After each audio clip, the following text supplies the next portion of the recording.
Picking up here in part 2.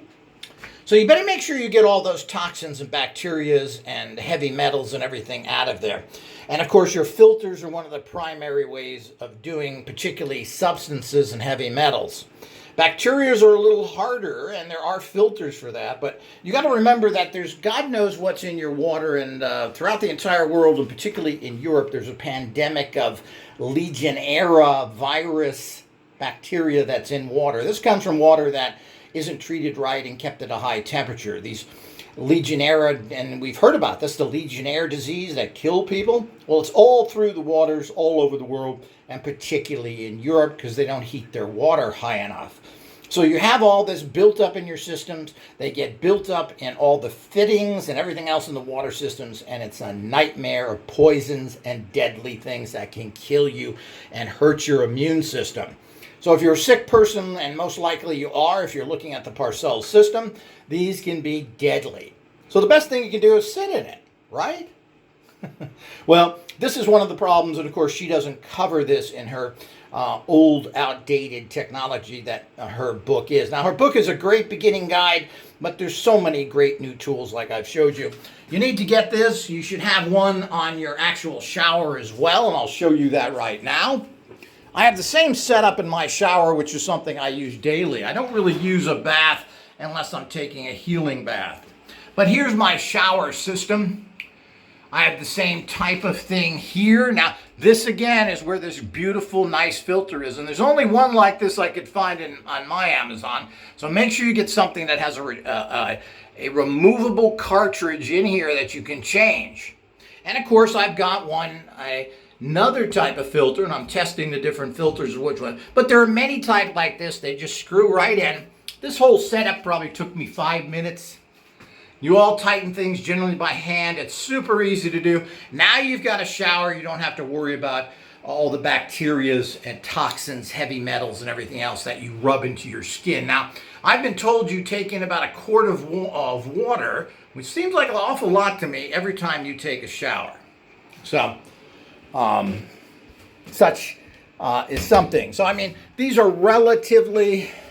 all of these are relatively inexpensive. A filter should last you, depending on the size of your family, should last you 3 to 4 months. And you should remember, put dates on these and change them every 3 to 4 months, because it's not going to do you any good if you build up all the toxins and then they distribute it back onto you because your filter is full. Same thing with here. You want to, depending on how often you take a bath, these could probably last you at least 6 months if you're not taking daily baths. So it wouldn't be a problem. But you are running more water through this way. Baths use 3 to 4 times the amount that a shower does. So again, change your filters. Invest in that like you would invest in a supplement. And these cost around that. So it's like, I don't know what they cost. It depends on which one you get, but $30 to $50. That's what your average bottle of supplements are now costing. So it's not that much. There are other things to do, so it's very important that, again, depending on where you live, you're going to have water that is very toxic. As I said, Chicago is mind-screwing that I read that, but I wonder how many other cities are the same, which they refuse to take care of their infrastructure. And there's ways of getting in the bath and so forth. We're going to show you all that stuff. So, now, there's a proper way to fill your tub and get in it. Now, you should make sure, if you're sick and you're not feeling good, make sure that you have a tub that has ways to get out. So, I live in Europe, so there's no safety whatsoever, because you don't sue anybody in Europe. You just live crippled, and they give you like $20. So you can see here's a tub. There's nothing here to stop you from slipping. There's no handrails.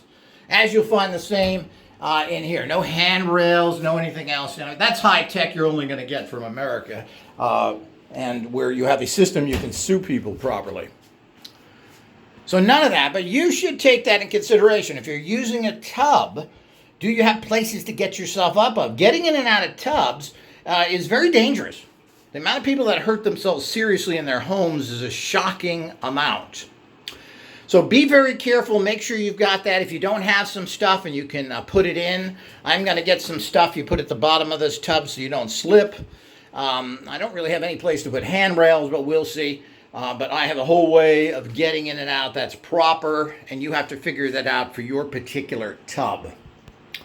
But there's a way to fill up a tub. Now, you just don't fill up a tub with the screaming hot water and jump in it. This is a shock to the system. So I'm going to show you how to properly fill up a tub. Now, first of all, this is a particular device that closes this off. Let me get this down.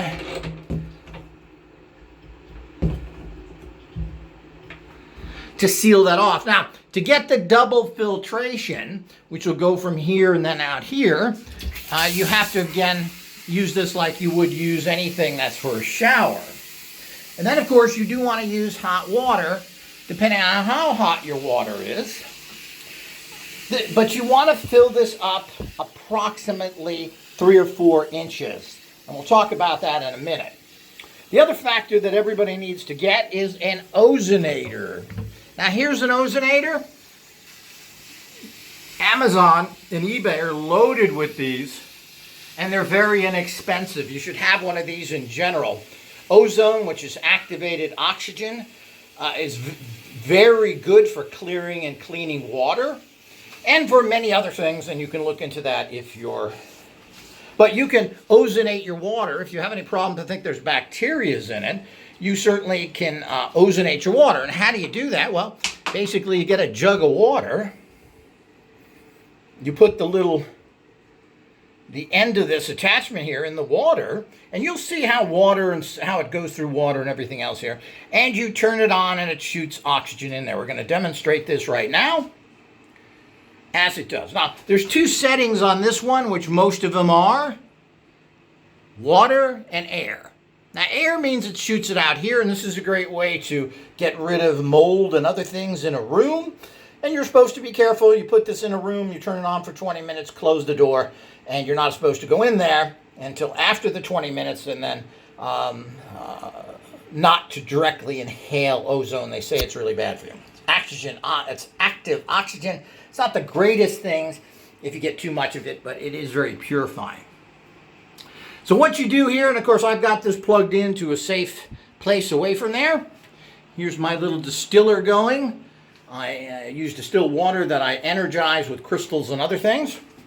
So the other thing we have here, okay, so what you do here is then you take this. Once there's enough water now to activate that, but it really doesn't matter if you get a little extra or it goes in the area here. And you turn it on, which generally they all have a timer on them because you're not supposed to let this run all the time because it can be dangerous. So we're going to put this on 60 minutes. Then we're going to click, it says water. Hear that? You can hear the little pump of air doing it. And what happens? I'm sure you can see that there. You get this kind of bubbling type action because the ozone gas, and it is a gas, is not going into the water. Now, ozone will purify any kind of viruses and crap that there's in there. Anything that's bacteriologically based, ozone or active oxygen will kill it. It's not a filter. It's not going to take out heavy metals and all that stuff. That's why we have dish and dish. Because we're taking out all the other crap, but God knows what's in any water. And just because your water by your water company states that there are no particular bacterias, that's hilarious, in there, I wouldn't trust any of that. The point is there's bacteria everywhere, your pipes are old, you've got crap everywhere, you've got all sorts of stuff coming from wherever your water comes from, so it's loaded with crap. And to get over bacteria, they usually put other things in there which may not be too good for you, chlorines, etc., fluorides, all the types of toxic things. So the filters will take out the more mineralized things. If there is a bacteria, this will take care of it, and it beats the heck out of pouring other chemicals in there unless you're using that. But what you're doing here when you're filling your bath and doing this is you're taking an oxygen bath as well. So this gives you double effects. Now in the Parcell system, she said to pour Clorox bleach in there, and there's nothing wrong with that. Clorox is just a couple of different salts that produce oxygen, and they kills bacteria. There's certainly nothing wrong with this. People drink it and everything else. They put drops of it, I should say, and used for water purification for hundreds of years, and it's known to be a thing to use if you have bad water. You put a drop in there. A drop. So you don't want to ingest large amounts of it, obviously. But the bottom line is that people have been bathing in chlorine pools for years and years and years, and generally I've never heard of any major problems with it. So chlorine in itself is an oxygenator. In small amounts it can be helpful, so it is thought, so is the opinion maybe, to oxygenate you. So, okay, just kind of turned over. And you have to be careful here. You don't want, we can adjust the setting on this. You don't want this water to be too hot. So I'm going to readjust this here at this time, because that's about how much water you want in there. I'm going to turn this off, a matter of fact. You want to leave your ozonator going on in your water for about 30 to 40 minutes before you get in it. And we'll show you what happened. We'll go through all these steps here. So, you're ozonating your water. This has been done. It's, ozonation and the benefits of it to kill bacteria is well known. And these are tools that have been around for long. There's a book called Oxygen Therapies, which I highly recommend. That was out years ago. I think it's still available. So now what you're doing is killing all that because you don't know. And we've covered, and of course you're pulling out some bacteria with your filters as well. But I'm more concerned with pulling out heavy metals and other things. And as I said, God knows what's in your water system no matter where you live. And you really can't trust anybody because what they tell you is not necessarily what's happening. But in particular in Europe, the Legionella bacteria, horrible bacteria that's deadly, is pandemic. Okay, so with that taken in mind, you are doing. So you want to leave it like this and the process. But the reason why we're only putting about, it's probably a little small amount, but you probably want to add about another, let's do that. We want to add a couple of inches here.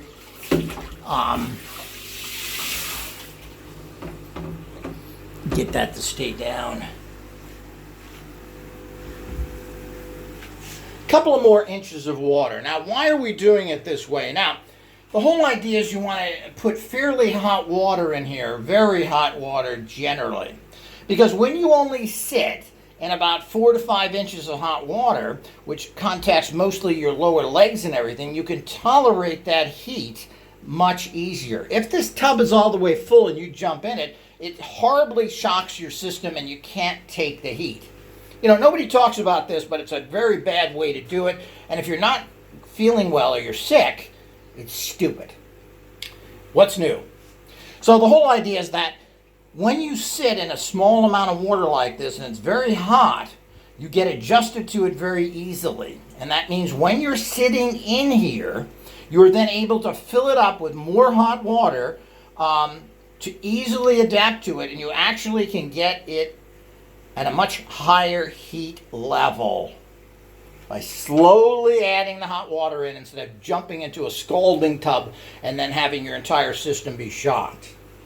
Now again, you want to have this going. The other thing that you should be adding is that what I add into this water is particular energetic bath salts, things like uncrossing, protection. All of these things are very important to add into your tub water. You take 2 big heaping tablespoons and you pour it in there. Very easy, you can get these on my website. This takes care of the spiritual aspects, which are very critical to get the physical aspects working. Another thing Parcells didn't discuss very well. So these are the 2 aspects. So you're basically set up your live. Now we're going to show you, I'm going to take an apple cider vinegar bath here, and we're going to show you how that goes. Now, what you add to the bath, etc., you have to be realistic there. Baths are pretty large amounts of water. So Using small amounts of things that are under the amount is usually problematic unless you're really sensitive or have other problems, because it's just not enough. So I usually use at least 1 quart to 2 quarts of apple cider vinegar. And you can start off slow. Use half a quart, use 2 cups, then go up to 1 quart, and so forth in there. If you're using things like the baking soda, sea salt, well, you're going to use a couple of pounds of that. So if you're using sea salt, you're going to use 1 pound of it, and you're going to combine that with the baking soda, and you're going to use 1 pound of that. You're wasting your time doing small amounts to do that. There shouldn't be any adverse reactions. Now, the only problem with apple cider vinegar is it is acidic. So if you have really sensitive skin, you may want to watch that. The same thing with using Clorox bleach. Now, Clorox bleach, again, using 1 cup of that in an entire bath, to me, seems to be a little ridiculous. But you can start with that and see what happens.